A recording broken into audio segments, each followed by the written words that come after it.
Hey, how you doing? Pat here. I wanted to talk to you a little bit about the Calimoto app and what I think about it. This is my review on the app. No, it is not sponsored in any way. I paid for this out of my own pocket. If the Calimoto app is something you're thinking about purchasing, stick around, stay tuned, and I'll show you what I like and don't like about it.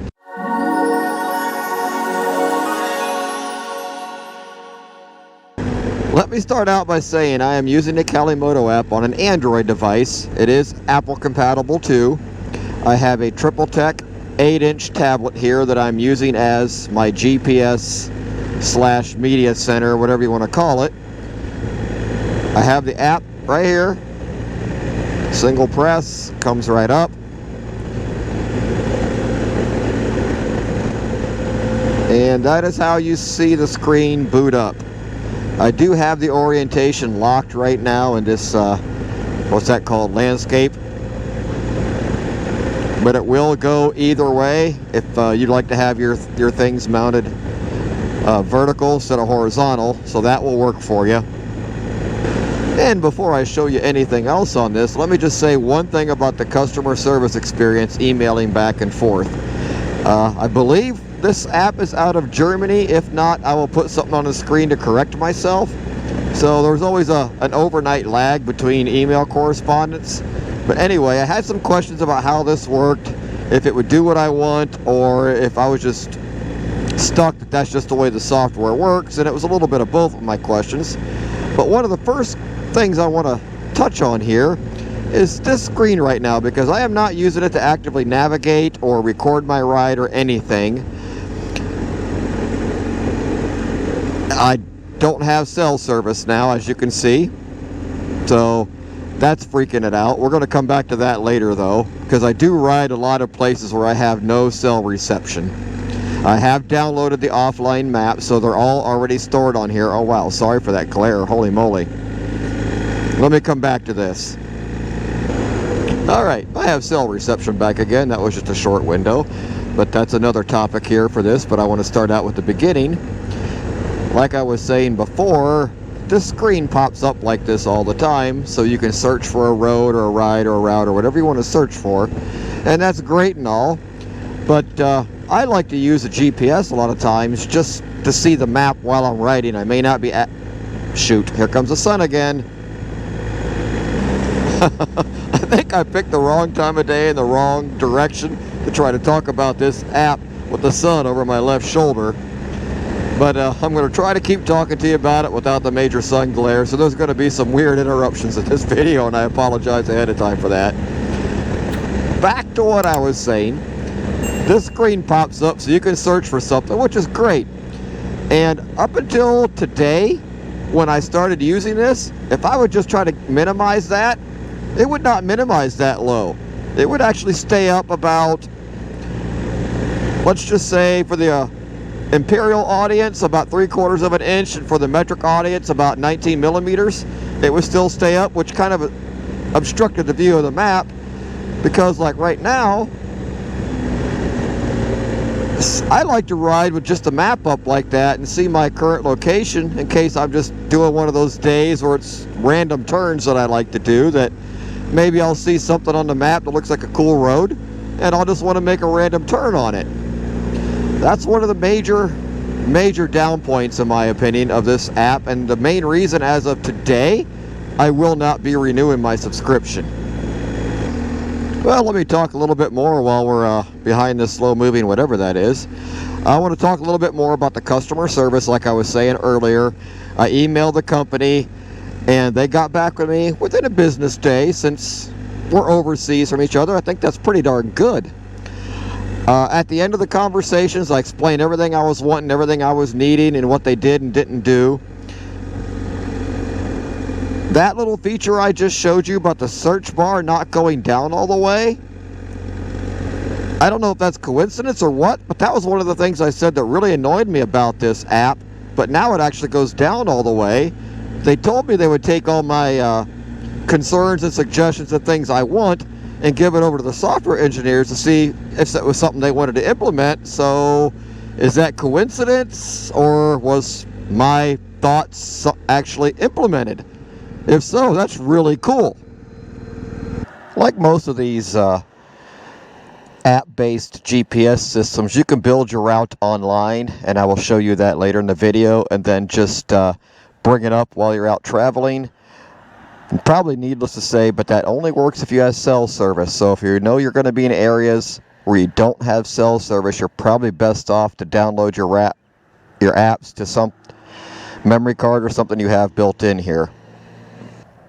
Like I was saying earlier, I'm on my way to Southern Ohio right now. I'm working on my Windy 9 series, so I'm still doing that. I do have these all online. Let's see if I can bring one up. So let's go over here to planned. I believe that's how I find my stuff. I'm still kind of learning this at the same time. So here's some rides by date and stuff I've previously loaded. And here's part of my Windy 9. The one I want today is Black Diamond Run. We're going to click on that. And it shows you it's 101 miles long. Should take me a little over 2 hours. Shows you all the waypoints here. You can view it on the map. I can put a description in, which I have not done. It is now loading, and it shows you that. So there it shows you the entire outline of my route, and I can hit start navigating. Now here's the question. One time I did this when I was in Tennessee. I'm not sure, but I think it messed up all my waypoints.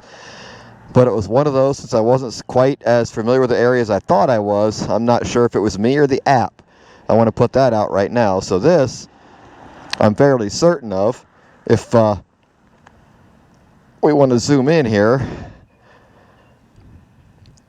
So basically that's where I'm going to start. Even though I'm going to cheat a little bit. And then it shows you all the waypoints. We're going to start navigating. Do you want to start the route in between or navigate via the starting point? In between means the Calimoto will guide you as quickly as possible onto the route. I want to go directly to the starting point, so let's see what it does. It warns you because I'm running off battery, which this battery lasts forever. Follow the road for about 4 miles. I don't know if she came through with the speakers there, but she was telling me what to do. I'm just going to hit cancel. And this is what it looks like when you're actively navigating. You can see me there on my little super cool motorcycle. It doesn't know exactly where I am yet because I've not been moving. So we will come back to this a little bit later when I start moving. You can see I zoomed out a little bit here just to give me a better overview of what I'm doing on the map. I know how to get to where I'm going without navigating, but I wanted to see what the Calimoto app would do here. But the one thing I forgot to check back there was how I had my navigation preference set up, whether I had it by default to get me to my point as quick as possible, curvy as possible, or anything in between. So this is going to be an experiment for both of us, and we'll see how it's going to work. I mean, already I can see it's doing something different. I'm going to turn left at Millwood, where normally I would go straight. Okay, this should be the real test if it messes up my primary route or not. Somehow I messed up back there and didn't take a turn that she wanted me to take, but it didn't look like I should on the map, but it just rerouted itself. I will check back in with you later to find out if that messed up my overall route that I'm getting ready to ride, or if it just corrected me to get me back to where I want to go in the first place.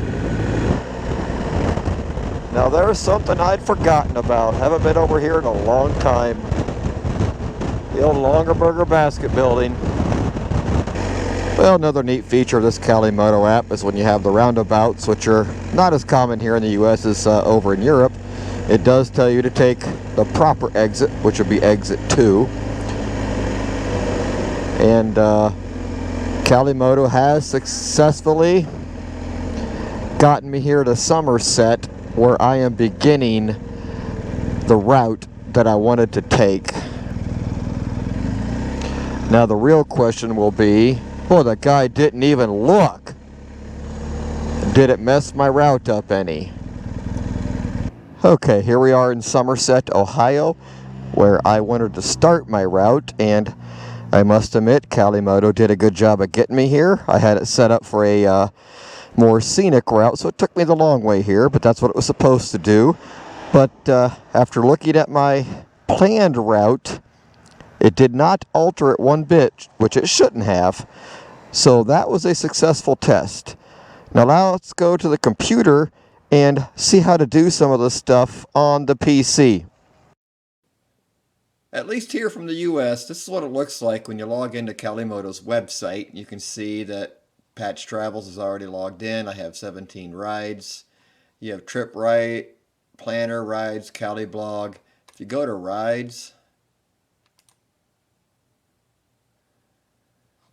that brings up rides other people have made and are worldwide. You can do some searches. I'm anything but expert. You can kind of figure that out on your own. But we all know it's Trip Planner that you're most interested in. Here's the default Trip Planner. You can see this purplish color here is something that I've already done. And if you go down here, this is part of what I've done. If you've seen my videos when the wife and I went down and rode the Dragon Snake and things of that nature, you can see those rides down there. I'm just double clicking right now and it's zooming in. You can kind of see the route we took that particular day.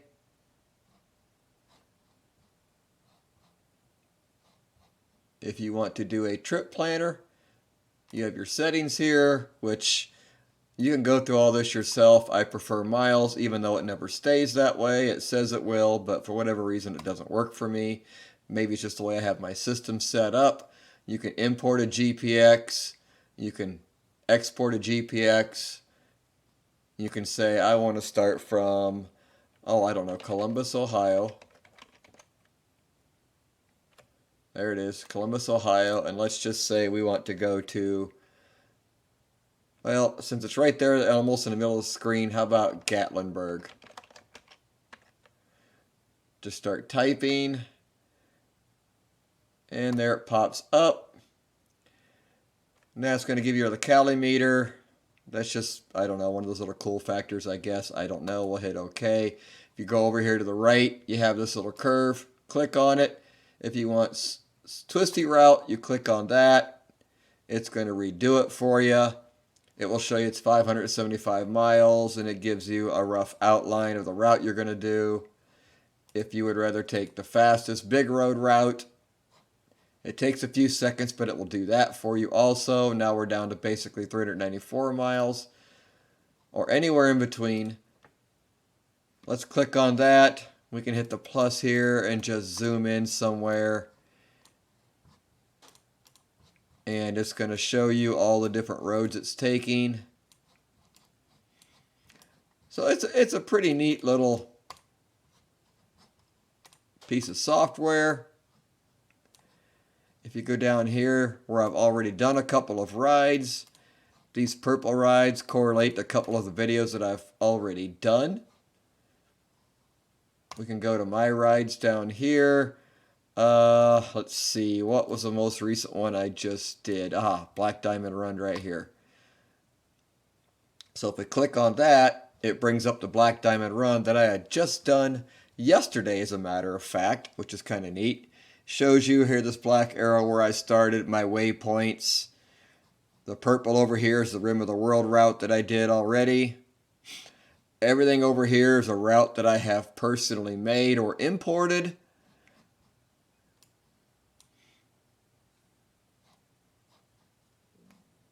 You can export the GPS, you can share it, which I've never done any of that kind of thing. That's something you can figure out on your own later. But this is just a general overview on how the software works. If I want to move the starting point, I can just move it up here. Notice it just changed it all. I can do that. If I right click on a waypoint, I can change the options. And here's the cool part. Say I want to make waypoint 1 the actual start. Notice it just redid everything. So if I go back up here and click on 11, set a start, which is real handy because all these routes originally started down here in Athens. So I put the start point, what's most convenient for me, coming from Northern Ohio. This route started in Somerset, Ohio, went to Junction City and so forth. But this isn't meant to be a quick how you do everything there is to do on the website. I just wanted to show you that the website is pretty neat. It's easy to use. It's pretty intuitive for the most part. And now let's go back to the actual use of the app. Alright, here I am in downtown Athens. I just had lunch, so I've definitely screwed my route completely up based on what I was supposed to do. But instead of backtracking to follow the 1, 2, 3 like you see, I know I need to be on US 33, and it's a lot easier if I do what I'm going to do. We will see how confused this app gets and how well it recovers from it. Alright, I'm back on track now, and basically what I had to do back there in town is what I thought I would have to do. I would press these 3 dots, and I would just hit skip next via point. We'll do that even though I'm not going to do it. I hit yes. I had to skip points 1, 2, and 3. And now it's getting me back on US 33 where I need to be back on. So we're just going to go back to this screen and our navigation should be good to go. It's not a terrible way to do business. Well, I zoom out here and I see it has a waypoint to the left of me that it shouldn't belong, so I wonder what it's going to do when I get up here to Chauncey.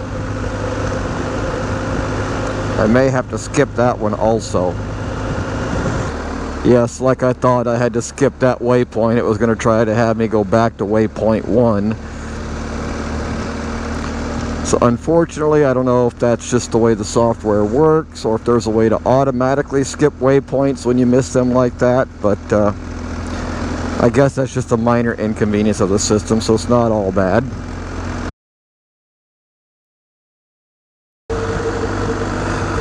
If Calimoto will automatically switch over to offline maps, I don't see it happening because every time I lose cell service, this is how the map looks.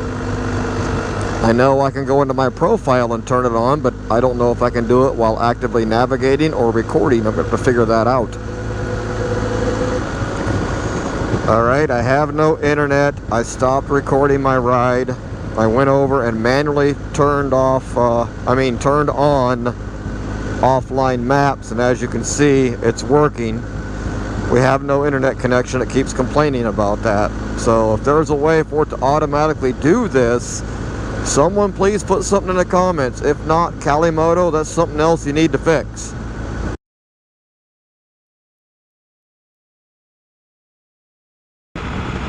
Alright, while we're cruising around on a nice fall day here at the end of October in Ohio, let's give you my final thoughts here about the Calimoto app. All I've done at this point is just fire the screen up so you can see it right now, but what do I think? Am I going to buy it again? Well, I think I have already answered that question in the video. No. The app just won't do what I want it to do to be worth the amount of money they want to spend. I mean, this app costs almost $70 US. It's about 60% there for what I want out of an app, but I've yet to find an app that will do what I want. But does it do what it says it will do? That's the next big question. Yes. If you have pre-planned routes that you already have in here, it does a great job of getting you to where you want to go with the route you've already chosen. If you want to pick a route or have it plan a route, I mean to say, to get you from A to B, it does that too. It does some really cool things. Now, if you're an ADV rider like me and you do want to go down gravel roads, this software does not take you down gravel roads by itself. You have to force it to. As you can see here, my biggest pet peeve, the map is stationary, but I am mobile on the map. Alright, I hope you got something out of this review of the Calimoto app. If you have any questions, throw them down in the comments below. If I can, I will answer them. I don't feel I am an expert on this software, but I don't think anybody is, because there's really no way to get any help with this software other than emailing the company. And like I said earlier in the video, the customer support was really awesome. They're in Germany, I'm in Ohio. They would usually get back to me the very next business day, which makes sense because we're, I don't know, I'm gonna guess 5-6 hours apart time zone wise. But anyway, if you would, give me a thumbs up. If you haven't, please mash that subscribe button. And thanks for watching, and I'll see you in the next video.